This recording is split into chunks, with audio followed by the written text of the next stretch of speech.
మన ప్రభువు రక్షకుడగు యేసుక్రీస్తు వారి పరిశుద్ధమైన నామలో మీ అందరికీ కూడా నా హృదయపూర్వకమైన వందనాలు తెలియపరుస్తున్నాను. మత్తయి సువార్త 23 అధ్యాయం 1 నుంచి 12 వచనాల వరకు కూడా మనము ధ్యానిస్తున్నాం. ఇది 4వ పార్టు డి, అంటే 3C 2B 1A మనం మాట్లాడుకున్నాం. అంటే ఈ యొక్క పేరాలో ముఖ్యంగా యోధా మత నాయకుల గురించి యేసుక్రీస్తు ప్రభువు హెచ్చరిస్తున్నారు, వాళ్ళని ఖండిస్తున్నారు. వాళ్ళని ఖండిస్తూ వాళ్ళ మనం ఉండకూడదు, వాళ్ళ ప్రకారంగా మనం జీవించకూడదు, వాళ్ళ ప్రకారంగా మనం ఉండకూడదని కటకటగా యేసుక్రీస్తు ప్రభువు ఇది 23 అధ్యాయం 24 అధ్యాయం 25 వచనం ఈ లాస్ట్ దినాల్లో ఆయనకి శిలువ యోగానికి వెళ్ళకముందు ఆ లోకరక్షకుడు లోక పాపాలని మోసపోతున్న ఆ తరుణములో వాళ్ళు మార్గాన్ని విడిచిపెట్టారు, మతాన్ని అవలంబించుకున్నారు. వీళ్ళు ఎవరు? శాస్త్రులు, పరిసయ్యులు. వాళ్ళ నుంచి మనం ఏం నేర్చుకోవాలి? ప్రభు మనకి ఏం నేర్పుతున్నారు? ఈ స్వార్థ వల్ల, ఈ ధర్మశాస్త్రం యుగంలో ఉన్న ఈ స్వార్థ వల్ల నువ్వు నేను కూడా ఏం నేర్చుకోవాలి? ఈనాటి వరకు కూడా అటువంటి ఆచారంగా ప్రకారంగానే పైకి కనపడే భక్తి పరులుగా ఉన్నారా సంఘంలో? 100% వరకు కూడా సంఘంలో అటువంటి వాళ్ళు ఉన్నారు. వాళ్ళు క్రీస్తు యొక్క బిడ్డలు కాదు, క్రీస్తు యొక్క స్వరూపంలో మార్చబడతలేదు గలతీయులకు రాసిన పత్రిక ప్రకారంగా. కాబట్టి నేను part A, part 1, part 2, part 3 నేను మాట్లాడటం జరిగింది. కాబట్టి ఈ రోజున పార్ట్ 4 మాట్లాడుతున్నాను. మత్తయి సువార్త 23 అధ్యాయం 1 నుంచి 12 వరకు మాట్లాడుతున్నాను. తర్వాత మీకు 13 అధ్యాయంగా నుంచి 14 మొదటి శ్రమ, మొదటి విలాపం, 15వ వచనము రెండవ శ్రమ, రెండవ విలాపం, 3వ శ్రమ, 3వ విలాపం, 16వ వచనం కానీ 22 వరకు, అలాగా 7 శ్రమలు 7 విలాపాలు మాట్లాడతాం యేసుప్రభు గారు ఇందులో జరుగుతుంది. అయితే పైపెచ్చు ఏంటి దీని అర్థం? టైటిల్ ఏంటంటే తమ లోబడకోకుండా ఇతరులు లోబడి వారు మనకి ఇందులో కనపడుతున్నారు. మరి ఈనాటి వరకు కూడా అలా ఉన్నారా? ఈనాటి వరకు కూడా స్థానిక సంఘాల్లో కానీ సంఘంలో పిలువబడుతున్న పెద్దలు కానీ అటువంటి తత్వం కలిగి ఉన్నారంటే 100%గా మనకు కనపడుతూ ఉంటారు. విశ్వాసులు కనపడుతూ ఉంటారు, అన్బిలీవర్స్ కనపడుతూ ఉంటారు, బిలీవర్స్ కూడా కనపడుతూ ఉంటారు. మరి వాళ్ళని బట్టి మనం ఎలా జాగ్రత్త పడాలి? వాక్యాన్ని మనం తెలుసుకున్నట్లయితే, అసలైన వాక్యాన్ని బట్టి మనం నడుచుకున్నట్లయితే మనం తెలుసుకోవచ్చు. నేను దీన్ని 1 నుంచి 12 వరకు ఉన్న విషయాల్లో నేను 3 విషయాలు నేను ఇందులో చెప్తాను. మొదటి విషయం ఏంటంటే వాళ్ళు చెప్పిద్దరే కానీ చెయ్యరు. ఇది మొదటి విషయం. రెండో విషయం ఏంటంటే అగ్రస్థానంలో వాళ్ళు ఉంటున్నారు. ఇది రెండవ విషయం. మూడవ స్థానం ఏంటంటే బోధకులని మీరు పిలువబడవద్దు, ఒక్కడే మీకు బోధకుడు, ఆయనే యేసుక్రీస్తు ప్రభువు. మొదటి విషయం ఏంటంటే వాళ్ళు చెప్పుదురు కానీ చెయ్యరు. అంటే వాళ్ళు లోబడుకోకుండానే ఇతరులు లోబడి వారు అన్న విషయాన్ని మనం గుర్తించుకోవాలి. చాలామంది మనకు కనపడుతూ ఉంటారు. వాక్యం వాళ్ళు అభివృద్ధి పొందలేదు, వాక్యం వాళ్ళు ఫలించలేదు, వాక్యం వాళ్ళు క్రీస్తు వైపుకు నడిపించలేదు. అందుకనే మత్తయి సువార్తలో చాలా విషయాలు ఉంటాయి. మనం ఒక్క విషయాన్ని మనం చూద్దాం. మత్తయి సువార్త 5వ అధ్యాయము, మత్తయి సువార్త 5వ అధ్యాయము మీకు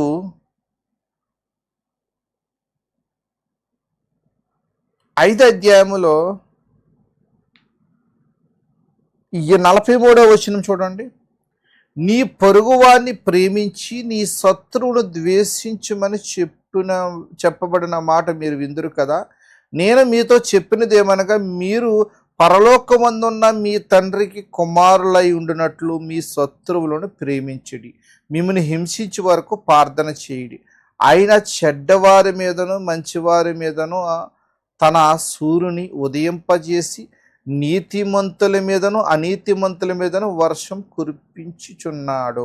మీరు మిమ్మును ప్రేమించు వారిని ప్రేమించినట్లా మీకు ఏమి ఫలము కలుగును? అర్థమైందా మీకు? 45 వచనం చూడండి. ఆయన చెడ్డవారి మీదను మంచివారి మీదను తన సూర్యుని ఉదయింపజేసి నీతిమంతుల మీదను అనీతిమంతుల మీదను వర్షం కురిపించుచున్నాడు. మరి ఎందుకు వీళ్ళని ఎలా విడిచిపెట్టేస్తున్నారు? మీకు ఒక ప్రశ్న రావాలి. వాళ్ళు మారాలని చూస్తున్నారు ప్రభు. అందుకని వాళ్ళు లోబడుకోకుండానే ఇతరులు లోబడమని చెప్తున్నారు. ఇది మొదటి విషయంలో. అంటే వాళ్ళు దేవుని యొక్క అడుగుజాల్లో నడవట్లేదు, దేవుని యొక్క కృప కింద వింటలేదు, తన్ను తాను తగ్గించుకోవట్లేదు, తన్ను తాను తగ్గించుకోకుండా వాక్యాన్ని అవలంబించుకోకుండా వాక్యమైన యేసుక్రీస్తు వారిని ఆయన శరీరధారిగా వచ్చి వాళ్ళ మధ్య నివసిస్తున్న వాళ్ళు ఆయనను అంగీకరించలేదు. మతం పట్టుకుని వాళ్ళు సిలువేశారు. ఇది మొదటి విషయం. తర్వాత రెండో విషయం ఏంటంటే అగ్రపీఠముల మీద కూర్చుంటున్నారు. అగ్రపీఠముల మీద కూర్చుంటున్నారు అంటే వాళ్ళు దేవునిని అంగీకరించలేని వారు, దేవుని యొక్క సింహాసనానికి ఏమాత్రం కూడా యోగ్యం లేనివారు, అర్హత లేనివారు, తమ రచ్చరేకులను చింగిలికి వెడల్పుగా కట్టుకుంటున్నారు. మీకు మొన్న చెప్పి ఉన్నాను కదా నేను, నిర్గమాకాండం కానీ ద్వితీయోపదేశకాండం కానీ చాలా విషయాలు నేను మీకు చెప్పి ఉన్నాను. నేను మొన్న పార్ట్ 3లో సిలో నేను మొదటగా నేను ఏం చెప్పానంటే నిర్గమకాండం 12వ అధ్యాయము 2 కాడి నుంచి 10 వరకు, నిర్గమకాండం 13వ అధ్యాయము 11 నుంచి 21 వరకు, ద్వితీయోపదేశకాండం 6వ అధ్యాయం 4 నుంచి 9 వరకు, ద్వితీయోపదేశకాండమే 11వ అధ్యాయం 18 నుంచి 21 వరకు. ఇవన్నీ కూడా వాళ్ళు మెల్లో పాసికాలు కట్టుకుంటారు. వాళ్ళ హృదయము ప్రభుకి ఇవ్వలేకపోయారు, వాక్యము ప్రకారంగా నడవలేకపోయారు, వాక్యానుసారంగా వాళ్ళు జీవించుకోలేకపోయారు, వాక్యం ప్రకారంగా వాళ్ళు నడుచుకోలేకపోయారు. అల్టిమేట్గా ప్రభుని వాళ్ళు అంగీకరించలేకపోయారు. రెండో విషయంలో. మూడో విషయం ఏంటంటే హెచ్చించుకుంటున్నారు, తగ్గింపు లేదు. అందుకని మనము భూమి మీద తగ్గించి మనస్తత్వం ఉండాలి, హెచ్చించుకుంటే వాళ్ళ తత్వం కలిగే ఉంటాం. అంటే నీకు హెచ్చింపు ఎప్పుడైతే వచ్చిందో సాతాను నీలో ప్రవేశించి సాతాను యొక్క క్రియలు నువ్వు చేస్తున్నట్టంతే. అందుకని నాశన పర్వతమా ఆకాశము నుంచి అలా ఎట్టు పడుతుందని బబులోను సామ్రాజ్యం గురించి ఇర్మియా గ్రంథం 50 అధ్యాయంలో మీకు కనపడతా ఉంటుంది. నువ్వు నాకు గొడ్డరగడ్డ లాంటి వాడువు, నిన్ను ఉపయోగించుకున్నాను, నువ్వు వాళ్ళని తీసుకురమ్మంటే విపరీతంగా వాళ్ళ మీద నువ్వు చూపున కక్షను బట్టి నిన్ను శిక్షిస్తున్నాను, నిన్ను నీ దేశం నుంచి తుడిచివేస్తాను అని ఇర్మియా గ్రంథం 50 అధ్యాయం బబులోను నాశనాన్ని గురించి ప్రభు మాట్లాడుతున్నారు. మరి వీళ్ళు నాశనాన్ని గురించి కూడా, అంటే యెరూషలేము యొక్క నాశనాన్ని గురించి కూడా యేసు ప్రభు గారు ఇక్కడ 70 వాళ్ళు నాశనం గురించి కూడా విలాపములాగా మనం ఇందులో ఈ మత్తయి సువార్త 23 అధ్యాయంలో మనకు కనపడుతుంది. ప్రియమైన దేవుని వారలారా, 3 విషయాలు నేను చెప్పాను.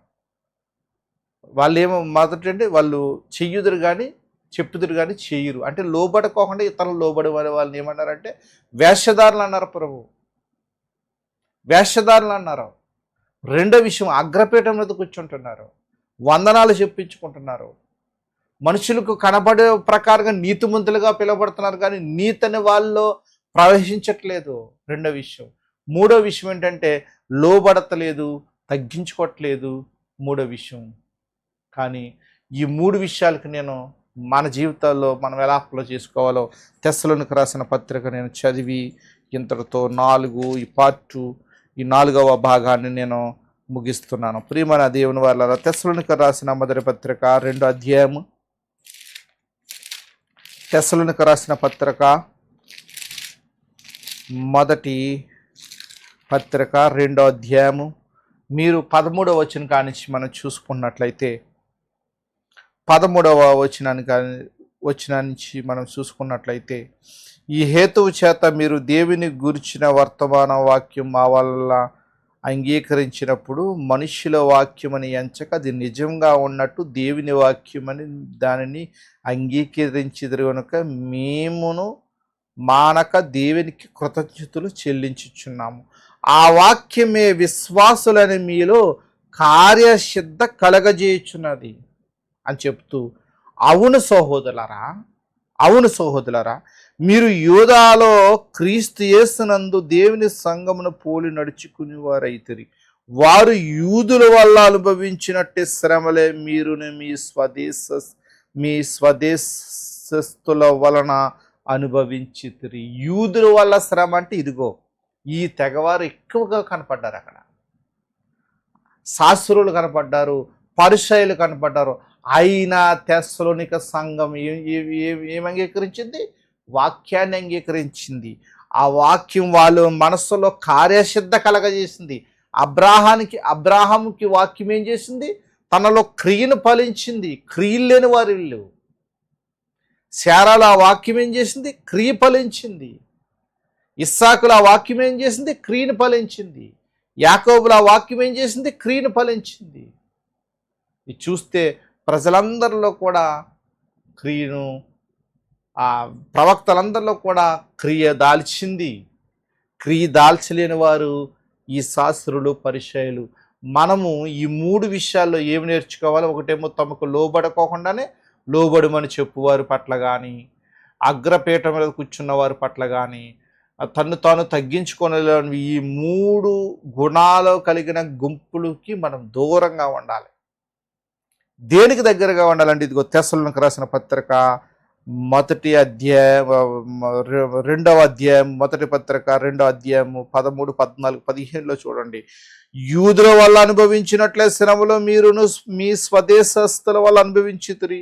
ఆ యూదులు తమ పాపమును ఎల్లప్పుడూ సంపూర్తి చేసుకున్నటకు ప్రభువైన యేసును ప్రవక్తలను చంపి హింసించి అన్యజనుల రక్షణ పొందుటకైన వారితో మేము మాట్లాడకుండా మమ్మల్ని ఆటంకపరచుచు దేవునికి ఇష్టలు కానువారును మనుషులందరికీ విరోధులై ఉన్నారు.